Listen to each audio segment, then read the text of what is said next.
da tua palavra e do teu Espírito Santo, e que o teu Espírito Santo possa falar profundamente ao coração de cada pessoa aqui, meu Pai. Nós te pedimos a cobertura espiritual sobre o teu servo, no nome precioso de Jesus. Quantos pode dizer amém? Amém. Repita comigo, está aí, Senhor, o teu servo. Amém. Fala comigo na maneira que tu queres. Aplauda Jesus bem forte.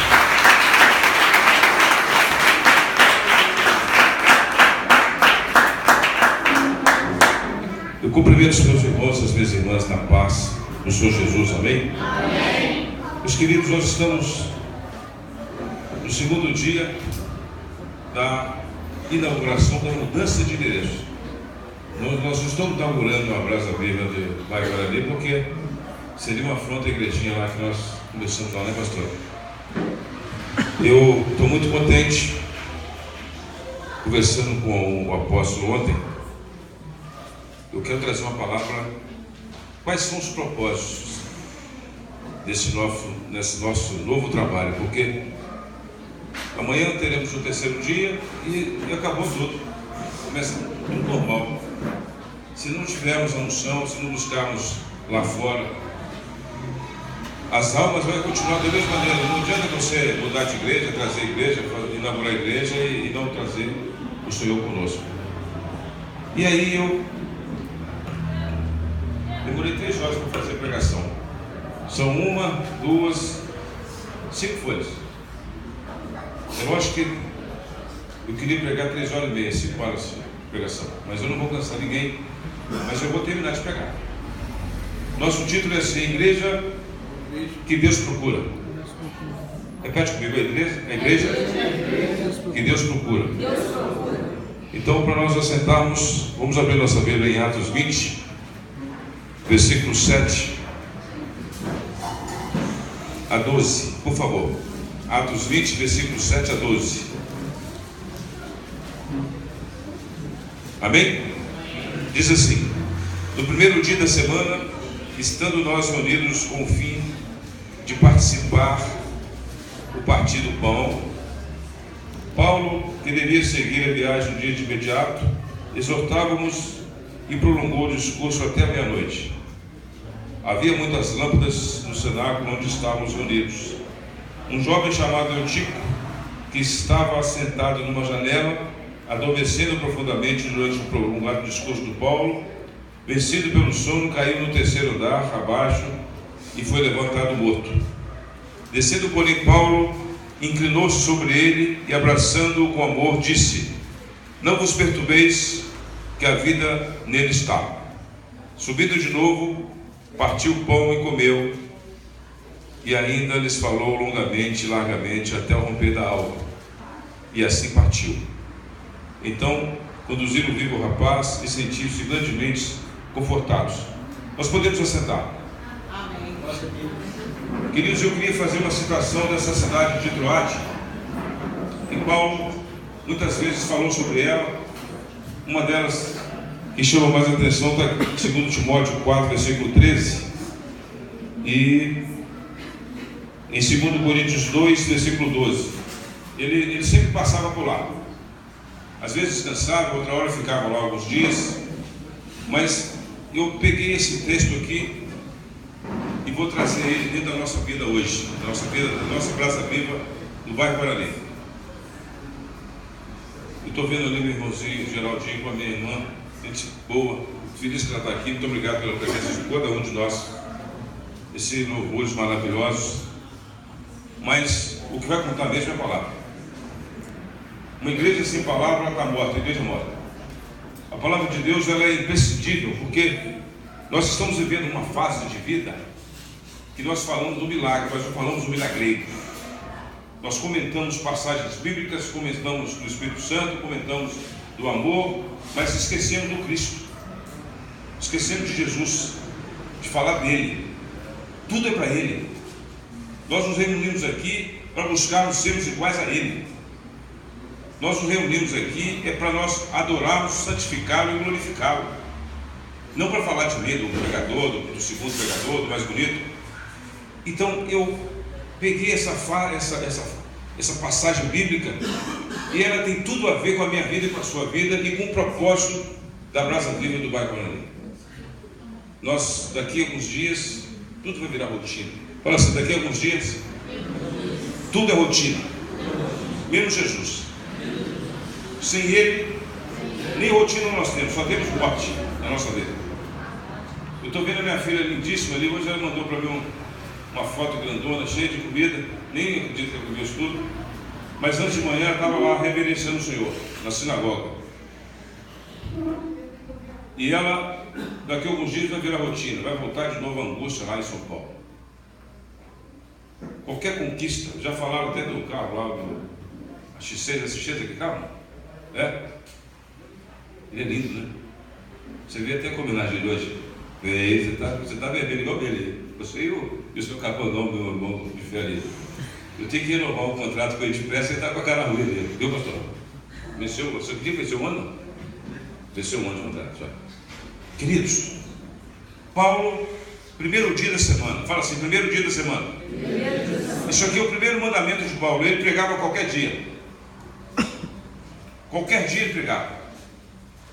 Ele chegou e se reuniu para o partir do pão. Eu vou até descer do altar, porque uma das coisas que a gente mais faz é falar assim, eu sou uma pessoa boa porque eu divido o pão. Isso é mentira. A gente coloca o dividir o pão de uma maneira errada. O partir do pão é glorificar o Senhor, é lembrar da ressurreição, é lembrar que Ele é ressurreto, é lembrar que Ele foi e vai voltar para nos buscar. Não é para a gente ficar conversando abobrinhas e contar história, não, isso é comemoração. Então, a reunião do partir do pão significa falar de Jesus, falar da glória dele, falar das coisas dele, da obra dele. Fala assim para mim, partir o pão, é cear a morte e ressurreição de Cristo. O resto é poesia. Nós falamos ao contrário. Como é que eu gosto de fulano? Eu já ouvi essa expressão assim, eu gosto de Deus porque ele divide o pão.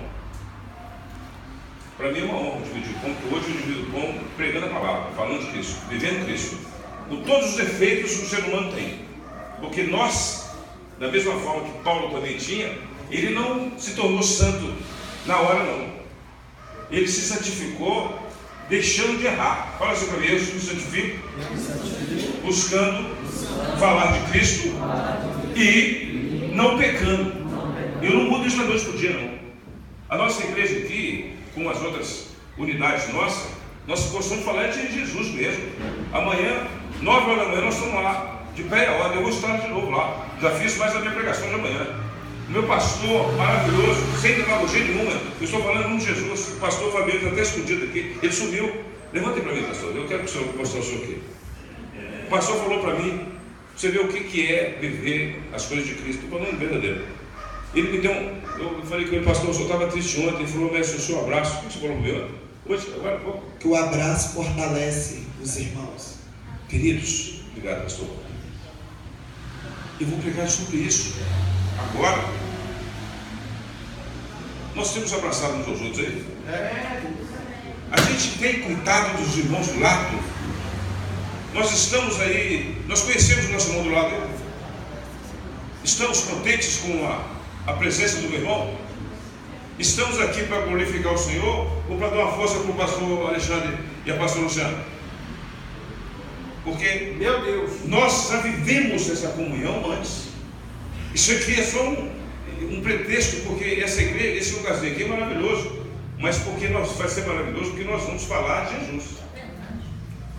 Nós consagramos o local, não é porque ele é bonito, não. Nós consagramos o local, é com a nossa santidade. Nós reverenciamos o grande Messias no local dele. Isso que eu quero pregar. A igreja que quer agradar a Deus. Então, note bem, eu escrevi assim: nos tempos atuais existe uma variedade quase infinita de igrejas. Isto é lógico porque existem vários tipos de pessoas e grupos sociais que precisam ser alcançados. Está lá em 1 Pedro 4, versículo 10. Contudo, às vezes é perigoso e confuso, pois como saber se é correto e qual a igreja que nós devemos praticar para que Deus nos procure? Gálatas 1, versículo 6 mostra o quanto Paulo também sofreu com isso. Eu até vou ler essa passagem de Gálatas aqui, para vocês não acharem que igreja nova não tem problema nenhum, que as igrejas se abrem e elas vão se pagar, vão resolver a vida delas. Olha aqui Paulo dizendo aqui, a partir do versículo 6: admira-me o que estejais passando tão depressa daquele que vos chamou na graça de Cristo para outro evangelho, o qual não é outro senão que há alguns que vos perturbam e querem perverter o evangelho de Cristo. Mas ainda que nós, ou mesmo um anjo vindo do céu, vos pregue evangelho que vá além do que nós temos pregado, seja anátema, seja não ouvinte. Então note bem, repete comigo, isso é o primeiro pilar do nosso mandamento de ser igreja, é falar de Jesus. A igreja que não fala de Jesus, ela não é igreja. A igreja que perverte o evangelho de Cristo não é igreja. As igrejas, elas abrem e fecham por causa disso. O primeiro mistério que nós temos que fazer é sermos fiéis a Cristo no primeiro lugar, e o segundo, ser fiel ao apóstolo. Sem fidelidade não há unção. Fala assim para mim: sem fidelidade não tem unção. Eu sempre coloco o meu irmão de referência, porque o papel não vale porcaria nenhuma, é um papel amarelo que você compra. Quantos, fala a verdade, quanto que custa um bloco de nota promissória? Quanto? R$2. São 50? Uma nota promissória, um bloco de nota promissória custa R$2. Mas quando existe uma relação de confiança entre duas pessoas, aquele que recebe e aquele que está devendo, ela não tem valor. Não tem valor nenhum. O valor é incomensurável. As minhas promissórias, que se tivesse que colocar uma filha indiana nela aí, você estava milionário. A relação com o Senhor Jesus é da mesma maneira. Falar de Jesus sem ter o conhecimento dele, sem viver a vida dele, é a mesma coisa de um bloco de nota promissória vazia, não vale nada, é um papel. Um papel foi impresso.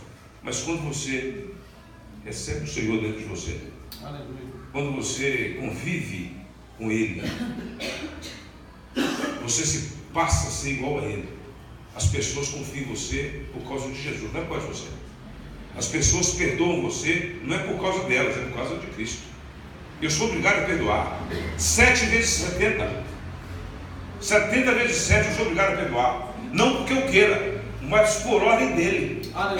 Porque ele nos perdoou primeiro. Eu não posso questionar uma ordem do meu líder. Nosso líder máximo é Jesus Cristo. O nosso líder na terra é ele. Ou nós nos unimos a ele para nós crescermos, ou então nós vamos fazer passinho para frente, passinho para trás. Esse é o primeiro princípio. Ao visitar uma igreja em Troade, Paulo prestou serviços pastorais naquela comunidade, pois Paulo afirmava que Deus abriu uma porta para ele. Está lá em Coríntios 2, versículo 12. Troade também parecia um lugar de passagens, pois era sempre estratégias, viagens messiânicas e missionárias que ele fazia por lá. Nessa viagem a Troade, nesse fato que eu li aqui em Atos 20, versículos 7 a 12, aconteceu um fato marcante, que foi o jovem Eutico. Esse milagre mostra que aquela igreja era uma comunidade verdadeira, onde Deus tinha liberdade para agir. Com algumas informações que vamos prestar aqui, nós vamos aprender hoje 7 níveis o que é uma igreja que Deus quer estar nela. Repete comigo. Primeiro, Deus quer uma igreja que adore verdadeiramente. Deus procura a igreja onde se prega como prioridade a pregação do Evangelho. Deus quer uma igreja que seja a luz do mundo. Meu Deus. Deus quer uma igreja viva, acordada, mas que não fique em cima do muro. Deus quer uma igreja que abraça os mortos com amor. Deus quer uma igreja que não perde a comunhão com os irmãos. E Deus quer uma igreja feliz. Glória a Deus. Eu vou pregar isso aqui nesse texto sem aumentar nada. Texto verdadeiro. Versículo 7 do Atos 20. Vamos começar por ele aqui, batear. No primeiro dia da semana, estando reunidos com o fim de paz e partir o pão,